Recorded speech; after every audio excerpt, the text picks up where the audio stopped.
வணக்கம். வரலாறு அறிவோம் நிகழ்ச்சியில் உங்களை சந்திப்பது நான் ஐசக். இன்று குழந்தைகளுக்கு மிகவும் பிடிக்கும் என்று கேட்டால் பெற்றோர்களை கண்டிப்பாக பிடிக்கும் என்று சொல்வார்கள். ஆனால் குழந்தைகளுக்கு பள்ளிக்கு சென்றவுடன் உங்களுக்கு யாரை பிடிக்கும் என்று கேட்டால் ஆசிரியரை மிகவும் பிடிக்கும் என்று சொல்வார்கள். ஆனால் ஒருவரை நிச்சயமாக பிடித்திருக்கிறது. அதனால் என்னவோ இவருக்கு கூட அந்த ஆசிரியர் தினம் கொடுக்கப்பட்டிருக்கிறது. இவரது பிறந்த நாள் தான் ஆசிரியர் தினமாகவும் கொண்டாடப்படுகிறது. ஆனால் இதற்கு முன்பாக இவர் துணை ஜனாதிபதியாகவும் இரண்டாவதாக அவரே ஜனாதிபதியாகவும் இருந்திருக்கிறார்.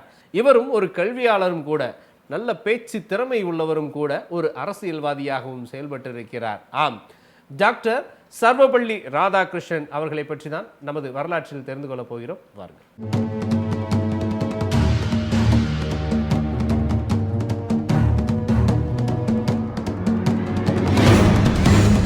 டாக்டர் சர்வபள்ளி ராதாகிருஷ்ணன் இவரது இளமை காலம், இவரது வாழ்க்கை பயணத்தில் இந்திய தத்துவ ஞானி மற்றும் அரசியல்வாதி ஆவார். இவர் இந்தியாவின் முதல் துணை ஜனாதிபதியாகவும், அதாவது 1952 முதல் 1962 வரை பணியில் இருந்திருக்கிறார். இரண்டாவது ஜனாதிபதியாகவும், அதாவது 1962 1967 ஆண்டு வரை பதவி வகித்துள்ளார். இவரது பிறந்த நாளான செப்டம்பர் 5 இந்தியாவில் ஆசிரியர் தினமாகவும் கொண்டாடப்படுகிறது. டாக்டர் சர்வபள்ளி ராதாகிருஷ்ணன் அவர்கள், அதாவது 1888 செப்டம்பர் 5 திருத்தணியில் ஏழை தெலுங்கு நியோகி குடும்பத்தில் பிறந்தார். இவர் தெலுங்கு மொழியை தாய்மொழியாக கொண்டவர். இவருடைய தந்தை சர்வபள்ளி வீராசாமி ஐயர் மற்றும் தாயார் சீதம்மா ஆகியோருக்கு மகனாக பிறந்தார். இவர் தன் இளமை காலத்தை திருத்தணியிலும் திருப்பதியிலும் கழித்தார். பின்னர் சென்னை பல்கலைக்கழகத்தில் முதுகலை பட்டம் பெற்றார். டாக்டர் ராதாகிருஷ்ணன் தன்னுடைய தூரத்து உறவினர் பெண்ணான சிவகாமு என்ற பெண்ணை மணம் முடித்தார். அதாவது 16ஆம் அகவையில் மணம் முடித்தார். இது பெரியோர்களால் முடிவு செய்யப்பட்ட திருமணமாகும். இவர்களுக்கு 5 பெண் குழந்தைகளும் சர்வபள்ளி கோபால் என்ற மகனும் உள்ளனர். சர்வபள்ளி கோபால் இந்திய வரலாற்று தொடர்பான துறையில் முக்கியமானவர்களில் ஒருவராவார். சிவகாமு, அதாவது 1956 இறந்து போக ராதாகிருஷ்ணனுடைய 56 ஆண்டுகால திருமண வாழ்க்கை அன்று முடிவு பெற்றது. டாக்டர் ராதாகிருஷ்ணன் அவர்கள், இவரது பங்களிப்பு கல்வியில் எவ்வளவு முக்கியமாக இருந்திருக்கிறது என்றால், குழந்தைகளுக்கு ஒரு ஆளுமை திறன், பெற்றோர்களுக்கு அடுத்தபடியாக துணை நிற்பது ஆசிரியர்கள் மட்டுமே. ஆகையால் என்னவோ கல்வி அறிவு, அதன் ஆளுமை திறன் எப்படியெல்லாம் குழந்தைகளுக்கு கிடைக்க வேண்டும் என்று இவர் அதில் ஆராய்ச்சி கூட செய்திருப்பாரோ என்னவோ. வாருங்கள், அதை பற்றி தெரிந்து கொள்ளலாம். டாக்டர் ராதாகிருஷ்ணன் கல்விக்கு ஆற்றிய பங்களிப்பு. கல்வி என்பது குழந்தைகளின் ஒட்டுமொத்த ஆளுமை திறனை வளர்க்கும் முயற்சி எனலாம். இம்முயற்சியில் ஈடுபடும் ஆசிரியர்களை சமூகமானது மாதா மற்றும் பிதாவை தொடர்ந்து அடுத்த நிலையில் தெய்வத்திற்கு மேலாக கருதும் நிலையினை இன்றும் காண இயலும். இச்சமூகத்தின் எதிர்பார்ப்பையும் மீறி தன் வகுப்பு மாணவர்கள் மீது அதிக அன்பும் அக்கறையும் கொண்டு அவர்கள் மேம்பட போராடும் ஒவ்வொரு ஆசிரியரும் போர் வீரனே. அதில் வெற்றியோ தோல்வியோ என்ற கேள்விக்கு இடமின்றி அவர் மேற்கொள்ளும் ஒவ்வொரு முயற்சிக்கும் அனைவரும் தலைவணங்குவார்கள் என்பதில் ஐயமில்லை. ஆங்கில கல்வியின் ஆதிக்கம் செய்த அக்காலங்களில் ஒரு பிரிவினர் அதனை முழுவதுமாக வெறுத்ததும், மறுபிரிவினர் அதனை முழுவதும் ஏற்றுக்கொண்டு சமய சடங்குகள், சம்பிரதாயங்கள், பழக்க வழக்கங்கள் ஆகியவற்றில் நம்பிக்கை அற்றவராகவும் இருந்தார்கள். மூன்றாவது, ஆங்கில கல்வியின் நன்மையினை பெற்றதோடு அதன் மூலம் எண்ணற்ற நவீன கருத்துக்களையும் வழங்குபவராகவும், மூட நம்பிக்கைகள் மற்றும் அடிமைத்தனத்தை முற்றிலும் எதிர்ப்பவராகவும் திகழ்ந்தார்கள். இவர்கள்தாம் கால்பதித்த இடங்களில் புதிய அத்தியாயத்தினை படைப்பவராக விளங்கியவர்களுள் மிக முக்கியமானவர்கள் காந்திஜி, அரவிந்தர், தாகூர், விவேகானந்தர், கிருஷ்ணமூர்த்தி, ராதாகிருஷ்ணன் ஆகியோர் குறிப்பிடத்தகுந்தவர்கள் எனலாம். கல்வியாளர் என்ற வார்த்தை உச்சரிக்கும் போதெல்லாம் இவரது பெயரை என்றும் உச்சரிக்க மறந்ததில்லை. மேலை நாட்டுக் கல்வி, எளிமையான பழக்க வழக்கங்கள், புத்தக விரும்பி ராதாகிருஷ்ணன் ஆவார். இவர் அன்னி பெசன்ட் அம்மையாரின் பேச்சில் கவரப்பட்டதோடு பேச்சு வன்மை மிகுந்தவராகவும் தன் பேச்சால் அனைவரையும் தன்பால் ஈர்ப்பவராகவும் திகழ்ந்தார். தன் முதல் பணியினை சென்னை மாநில கல்லூரியில் துவங்கி மைசூரு, கொல்கத்தா, வாரணாசி, ஆக்ஸ்போர்டு போன்ற இடங்களிலும் தொடர்ந்து நீண்ட காலமாக தத்துவ பேராசிரியராக பணியாற்றினார். இவர் சர் பட்டத்தை தனதாக்கி கொண்டதோடு தன்னை முழுமையாக சுதந்திர போராட்டத்தில் ஈடுபடாவிட்டாலும் மனமாற ஆதரித்தவர்களுள் ஒருவராக விளங்கினார். கல்வியின் நோக்கம். கல்வி ஒரு மனிதனுக்கு எவ்வளவு முக்கியமான ஒரு விதையாக இருக்க வேண்டும் என்று அவர் அன்று தெரிந்திருக்கிறது. ஆம், கல்வி என்பது மிகவும் இன்று வளர்ச்சியடையக்கூடிய ஒரு மரம். ஆனால் அதிலிருந்து பெறக்கூடிய கனிகள், அதிலிருந்து வரப்போகும் விதைகள் எப்படியெல்லாம் வளர்ந்து ஒரு மிகப்பெரிய காடாக மாறப்போகிறது என்பது கல்வியால் மட்டுமே அது முடியும். அப்படி கல்வி அறிவு எவ்வளவு முக்கியம் என்பதை, அதுவும் விலங்கிலிருந்து நாம் வேறுபட்டவர்கள் என்பதை காட்டுவதற்காகவே கல்வி அறிவு மிகவும் முக்கியம். டாக்டர் ராதாகிருஷ்ணன் அவர்களின் கல்வியின் நோக்கம் இயற்கையோடு இயைந்த முறையிலான கல்வியை அவர் என்றும் வரவேற்றார். மனிதனுக்கு கல்வி பெறும் திறன் இருப்பதுதான் அவனை விலங்கிலிருந்து வேறுபடுத்தி காட்டுகிறதும் என்றார்.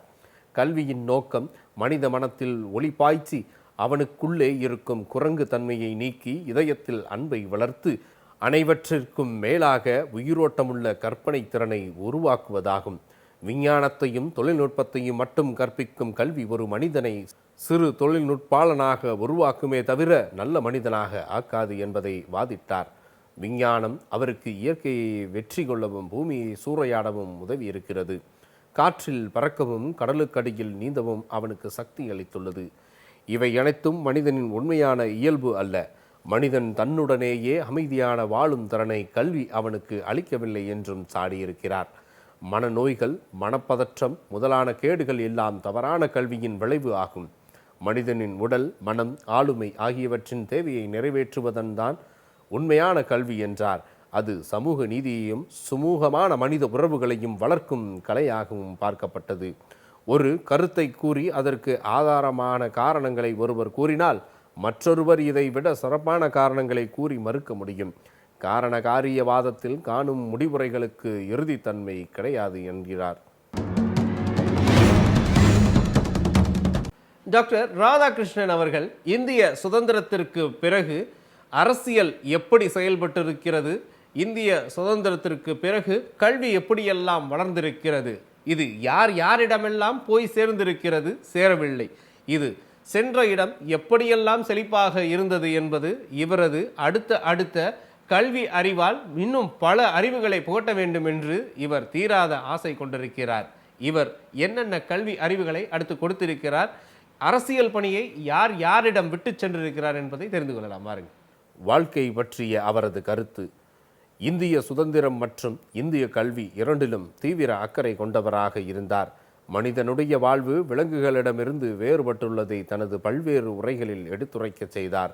மனிதனை கடவுளின் படைப்பின் மகுடம் என்றும் மனம் போன போக்கில் செல்லாமல் தான் என்ன செய்ய வேண்டும் என்பதை சுதந்திரமாக தெரிவுபடுத்த செய்து செயல்படக்கூடியவனாக விளங்க வேண்டும் என்றார்.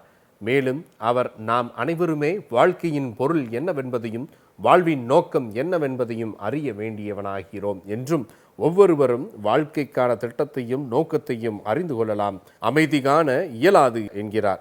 உங்களது லட்சியமும் நம்பிக்கையும் ஒரு கோட்பாட்டில் அமையாவிட்டால் உங்கள் நடத்தை சஞ்சலமடைந்து முயற்சி சக்தி வீணாகிவிடும் என்கிறார். அதிலும் கோட்பாட்டில் நம்பிக்கை உறுதிப்படுத்துவதன் மூலம்தான் நடத்தை உருவாகிறது என்பதை திறம்பட உரைக்கிறார். ஒவ்வொரு மனிதனும் தனித்த வாழ்க்கையன்றி மற்ற மனிதர்களுக்கிடையேதான் வாழ்கின்றான். இதன் விளைவாக தோன்றியதுதான் நாகரிகம். ஒவ்வொருவரும் இன்பங்களை அனுபவித்து மகிழ்ச்சியுடன் வாழ மற்றவரின் ஒத்துழைப்பும் இணக்க பண்பும் அவசியம் என்பதை மேலும் வலியுறுத்துகிறார். கோழைத்தனத்தை வெறுத்து தைரியத்தை ஆதரித்ததோடு தைரியம் இல்லாமல் எந்த நற்பண்பும் வாழ முடியாது என்றும் எல்லா அம்சங்களையும் கவனமாக கணித்து திட்டமிட்டு தைரியமாக செயல்படுத்த வேண்டும் என்பதே அவரின் திண்ணமான கருத்தாக இருந்தது. நாம் எப்போதும் நிகழ்ச்சிகளை கட்டுப்படுத்த முடியாது, ஆனால் அணுகுமுறைகளை மாற்றிக்கொள்ள முடியும் என்றார். பல்கலைக்கழக ஆணையத்தின் தலைவராக இருந்த அவர் பல்கலைக்கழகங்களுக்கு மட்டுமின்றி பள்ளிக் கல்வியிலும் சிறப்பான கொள்கைகளை வகுத்ததில் முக்கிய பங்கு அவருக்கு உண்டு. அவைகளின் பின்வருமான சில: ஆன்மீக பயிற்சியில் அளிக்கவும், சுதந்திரமாக ஆராய்ந்து சமயம் பற்றி தங்களுடைய அணுகுமுறையை தாங்களே உருவாக்கி கொள்ளுதல், இவை அனைத்தும் இவருக்குள் உண்டு. ஆங்கிலத்திற்கு பதில் விரைவில் இந்தி மொழி ஒன்றை பயிற்று மொழியாக்கப்பட வேண்டும். பிராந்திய மொழி ஒன்றை பயன்படுத்தும் வரை ஆங்கில மொழி தொடர்ந்து பயன்படுத்துதல் வேண்டும் என்றும், கல்வி வாய்ப்புகளை திறமையின் அடிப்படையிலேயே வழங்குதல், இவ்வாணையத்தின் கருத்துகள் கிறித்தவ நாடுகளிலும் பின்பற்றப்பட வேண்டும் என்ற சாலச் சிறந்ததை பற்றியும் பேசியிருக்கிறார். டாக்டர் சர்வப்பள்ளி ராதாகிருஷ்ணன் அவர்களின் மொழிபெயர்ப்பு, இவர் எழுதிய நூல்கள், அப்படி எழுதப்பட்ட நூல்கள் எந்த மொழிகளில் அது மொழிபெயர்க்கப்பட்டுள்ளது, அப்படி புதிய கீதையிலிருந்து பிறந்த சில வரிகள் என்னென்ன என்பதை இப்பொழுது தெரிந்து கொள்ளலாம். வாருங்கள். டாக்டர் ராதாகிருஷ்ணன் அவர்கள் ஆசாரியர் என்ற நிலைக்கு உயர்ந்ததின் முக்கிய காரணம் அவரால் மொழிபெயர்க்கப்பட்ட நூல்களான உபநிடதங்கள், பிரம்ம சூத்திரங்கள் மற்றும் பகவத்கீதையாகும். அவருக்கு மிகவும் பிடித்த நூலான பகவத்கீதையை பற்றி கூறும்போது, உபநிடதங்கள் என்ற பசுவிலிருந்து கிருஷ்ணர் என்ற தெய்வீக ஆயர் அர்ஜுனனுக்காக கறந்த பால்தான் பகவத்கீதை என்றும், அது பழையதும் அன்று புதியதும் அன்று நிரந்தரமானது என்பதை தெளிவுபடுத்தினார். மனிதன் ஆசைகளை ஒழுங்குபடுத்தி பகவானிடம் நம்பிக்கை கொள்ள வேண்டும் என்றார். நம்பிக்கை என்பது சந்தேகம் இல்லாத உறுதியான விசுவாசமும் ஈடுபாடும் இணைந்து வாழ்க்கையின் ஒரு நோக்கத்தை அளிப்பதோடு வாழ்வில் ஏற்படும் இன்னலிலும் இருளிலும் இருந்து மீண்டும் வர செய்யும் நம்பிக்கையை அளிக்கிறது. இன்னல்களிலிருந்து விடுபட சுய கட்டுப்பாடும் புலன்களை கட்டுப்படுத்துவதும் அவசியம் என்று வலியுறுத்துகிறார். ஒருமுறை பகவத்கீதையை ஆங்கிலத்தில் மொழிபெயர்த்து அதனை காந்திஜியிடம் அவர் அளிக்க, அவரோ தான் அர்ஜுனன் என்றும் தாங்கள் கிருஷ்ணன் என்றும் தாங்கள் தவறாக எழுதியிருக்க முடியாது என்று காந்திஜி கூறியிருந்ததிலிருந்து அவர் மீது கொண்டுள்ள நம்பிக்கையை வெளிப்பட்டது எனலாம். ஆன்மீகமும் ஆசாரியரும் அறிவியலும் விஞ்ஞான கண்டுபிடிப்புகளிலும் நாம் மிகப்பெரிய முன்னேற்றம் கண்டிருக்கிறோம் என்றால், அறநெறி மற்றும் ஆன்மீக வாழ்க்கையில் முந்தைய தலைமுறை காட்டிலும் பின்தங்கியுள்ளோம். நம்முடைய இயல்பானவைகள் இன்று இயந்திரமாகிவிட்டன என்றும், ஒருவருடைய அறிவுக்கும் செயலுக்கும் இடையே முரண்பாடு உள்ளது என்றும், அறிவு செயல்படுவதுதான் விவேகமும் வெற்றியும் என்றும், எது நன்மை என்று தெரிந்தும் செய்யாமல் இருப்பது, எது தீமை என்று தெரிந்தும் தவிர்க்க முடியாமை, ஆனால் தீமையை நீக்கி நன்மை காண நம்மால் இயலும். நாம் செய்யும் ஒவ்வொரு செயலும் நம் மனதில் ஒரு தடத்தை பதித்து பலமிக்க சக்தியாக மாறி மின்மேலும் சேர்ந்து செயலாக்க உரித்தான சக்தியாக விளங்கி அவைகள் அணிவகுத்து பழக்கங்களாக மாறுகின்றன எனவும், இத்தகைய பழக்கங்களை உடைப்பது கடினமென்றாலும் மென்மேலும் சேர்ந்து செயலுக்கு உரித்தான சக்தியாக விளங்கி அவைகள் அணிவகுத்து பழக்கங்களாக மாறுகின்றன. இத்தகைய பழக்கங்களை உடைப்பது கடினமென்றாலும் ஏற்படுத்துவது எளிது ஆகும். மனிதனின் ஒவ்வொரு செயலுக்கும் முந்தைய செயல்களின் சக்தியே வழிகாட்டுதலாக அமைகின்றன. நாம் பழக்கம் என்ற விதையை விதைத்து பண்பு என்ற பயிரை அறுவடை செய்வதாகும். பண்புதான் விதியாகும் என்கிறார் அவர். இவருடைய சமயம் மற்றும் கருத்துக்கள், இவரது கோட்பாடுகள் கூட வேறு மாதிரியாகத்தான் இருந்திருக்கிறது. ஏனென்றால் கல்வி அறிவு மிகவும் மற்றவர்களுக்கு போய் சேர வேண்டும் என்ற உயரிய நோக்கம். கல்வி கல்வி கல்வி இவரது முக்கியமே கல்வி அறிவு மிக முக்கியம் என்பதை தீரா காதலாக பெற்றிருக்கிறார். இவர் ஒரு அரசியல்வாதியாக திகழ்ந்தாலும் கூட பள்ளி காலங்களிலிருந்து இன்று வரை அவரது படிப்பிற்கு முக்கியத்துவம் கொடுத்திருக்கிறார். வேற்று மொழியாக இருந்தாலும் இந்தியாவில் இருக்கும் ஒவ்வொருவரும் கல்வி கற்க வேண்டும் என்ற ஆசை இவருக்குள் இருந்திருக்கிறது. சமயம் என்பது ஒரு அனுபவம், நம்பிக்கை, மனிதனின் இயல்பில் ஒருங்கிணைப்பாகும். அது ஒரு முழுமையான ஈடுபாடு ஆகும். ஒருவன் மற்றொருவர் மூலமாக சமயத்தை பின்பற்றி நடக்க இயலாது. ஒவ்வொருவரும் தனது சிலுவையை தானே சுமந்து அகங்காரத்தை சிலுவையில் அறைந்து தன்னிடமுள்ள ஒளியை சுடரவிடச் செய்ய வேண்டும். சமயத் தேடல் என்பது ஒரு போராட்டமாகும். அதற்கு வழிநெடுகிலும் கடுமையான மன உழைப்பு அவசியமாகிறது. விஞ்ஞான தொழில்நுட்ப அளவின் குறைபாடுகளை சீர் செய்வதற்கு சமயமும் தத்துவமும் தான் சரியான துணை என்பதை எப்பொழுதும் முன்மொழிந்தார். நட்பு, அன்பு, கலைப்படைப்பு போன்ற பண்புகளை விஞ்ஞானம் கொண்டு விளக்க முடியாது. புகழ்பெற்ற ஓவியரால் வரையப்பட்ட ஓவியமும் புகழ்பெற்ற இசையெழுப்பவர்கள் உருவாக்கப்பட்ட பாடல்களும் அவரவர் உள்ளுணர்வின் உத்வேகத்தால் ஏற்பட்டவைகளே தவிர விஞ்ஞானத்தால் ஆராய வேண்டியதன்று. அவருடைய உரை எதுவும் அரசியல், கல்வி, சமயம் பற்றியதாக இருந்தாலும் விருந்து படைப்பதாகவும் சிந்தனை தூண்டும் செயல்களை உள்ளடக்கியதாகவும் இருக்கும். இந்த உரையை படிப்பதே ஒரு கல்வியாகும். நீண்ட நினைவாற்றல் கொண்ட இவர் தன்னுடைய எல்லா புத்தகங்களும் சிந்தனையை தூண்டும் கருத்துக்களை ஆங்காங்கே தூவியிருப்பதையும் காணலாம். அமெரிக்காவில் பால் ஆர்த்தர் வெளியிட்ட வாழும் தத்துவ ஞானிகளின் நூல்கள் என்ற புத்தக வரிசையில் டாக்டர் ராதாகிருஷ்ணன் அவர்கள் பற்றி வெளியாகியிருப்பதிலிருந்து அவரது தத்துவங்கள் உலகமெங்கும் பரவி உள்ளதற்கான சான்று இதுவாக பார்க்கப்படுகிறது. டாக்டர் ராதாகிருஷ்ணனின் தத்துவத்தை ஆன்மீக மனிதநேயம் என்கிறார்கள். இந்தியாவில் வேறு எந்த தத்துவ அறிஞரும் ஏராளமாக எழுதியதில்லையாம். அவரது பிறந்த நாளை செப்டம்பர் 5ஆம் தேதியை ஆசிரியர் தினமாக ஒவ்வொரு ஆண்டும் கொண்டாட வேண்டும் என்றே ஆசிரியர்களின் தேசிய சம்மேளனத்தின் கோரிக்கையை ஏற்று நேருவின் முயற்சிக்கு பின் அவ்வாறே முடிவு செய்யப்பட்டு நாமும் கொண்டாடி மகிழ்கின்றோம். உலக சிந்தனையாளர்களுள் ஒருவராக ஜொலிக்கவில்லை என்றாலும் நம் மனதில் என்றென்றும் நீங்காத இடம் பிடித்த கல்வியாளர்களுள் ஒருவராக திகழ்ந்து கொண்டிருக்கிறார் என்பதில் ஐயமில்லை. டாக்டர் சர்வப்பள்ளி ராதாகிருஷ்ணன் அவர்களின் அரசியல் நிலைப்பாடுகள் 1938 சென்னை மாகாணத்தில் இந்தி திணிப்புக்கு ஒரு போராட்டம் நடக்கிறது. அதில் இவர் தலைமை தாங்கியிருக்கிறார். இந்தி எங்களுக்கு வேண்டாம் என்பது அவரது நோக்கமல்ல, நீங்கள் இந்தி திணிப்பை கொடுக்காதீர்கள் என்பதுதான் இவருடைய கோட்பாடுகளின் ஒன்றாக பார்க்கப்பட்டது. ஆனால் அங்கு என்னென்ன நடந்தது, இந்த கூட்டத்தில் யார் யார் எந்தெந்த தலைவர்கள் எல்லாம் பங்களித்துள்ளார்கள் என்பதை தெரிந்து கொள்ளலாம். 1938ஆம் ஆண்டு சென்னை மாகாண முதலமைச்சராக இருந்த ராஜாஜி உயர்நிலைப் பள்ளிகளில் இந்தி மொழி பாடம் கட்டாயம் என அறிவித்தபோது அந்த அறிவிப்பை வலுவாக எதிர்த்த சென்னை மாகாண காங்கிரஸ் தலைவர்களில் ஒருவராக டாக்டர் ராதாகிருஷ்ணன் திகழ்ந்தார். 1965ஆம் ஆண்டு மத்திய அரசின் ஆட்சி மொழியாக இந்தி அறிவிக்கப்பட்ட போது அதனை எதிர்த்து மத்திய அமைச்சர்களாக இருந்த சி. சுப்பிரமணியம், ஓ.வி. அழகேசன் பதவியை ராஜினாமா செய்தார்கள்.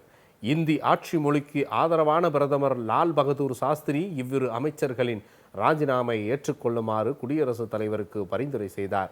ஆனால் அதனை குடியரசுத் தலைவராக இருந்த டாக்டர் ராதாகிருஷ்ணன் ஏற்க மறுத்துவிட்டாராம்.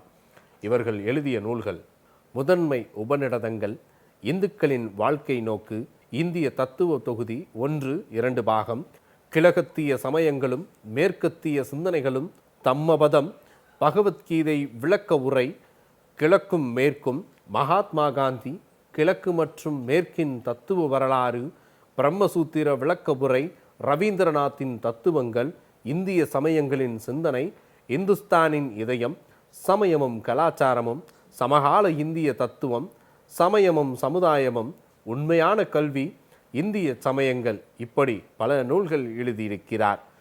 ஆசிரிய பணி: சர்வப்பள்ளி, அதாவது டாக்டர் சர்வப்பள்ளி ராதாகிருஷ்ணன் சைதாப்பேட்டையில் ஆசிரியர் பயிற்சி கல்லூரியில் பயின்றவர்.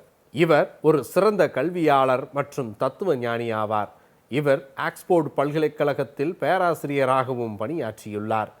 பாரத ரத்னா விருது 1954ஆம் ஆண்டில் டாக்டர் ராதாகிருஷ்ணனுக்கு இந்தியாவின் மிக உயர்ந்த விருதான பாரத ரத்னா விருதும் வழங்கப்பட்டது.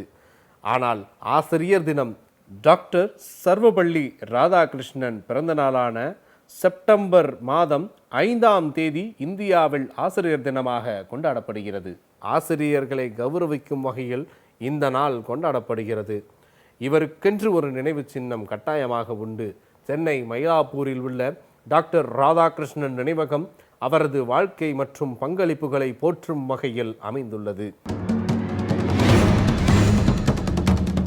இவருக்கு கௌரவிக்கும் விதமாக பாரத ரத்னா விருது, ஆசிரியர் தினமாக இவருக்கு கௌரவிப்பிலும் அதிகமான ஒரு கௌரவிப்பாக இது பார்க்கப்படுகிறது. ஆம், ஆசிரியர் தினமாக இவரது பிறந்தநாள் கொண்டாடப்பட்டு வருகிறது என்பது மிகவும் பெருமையான ஒரு விஷயமாக பார்க்கப்படுகிறது.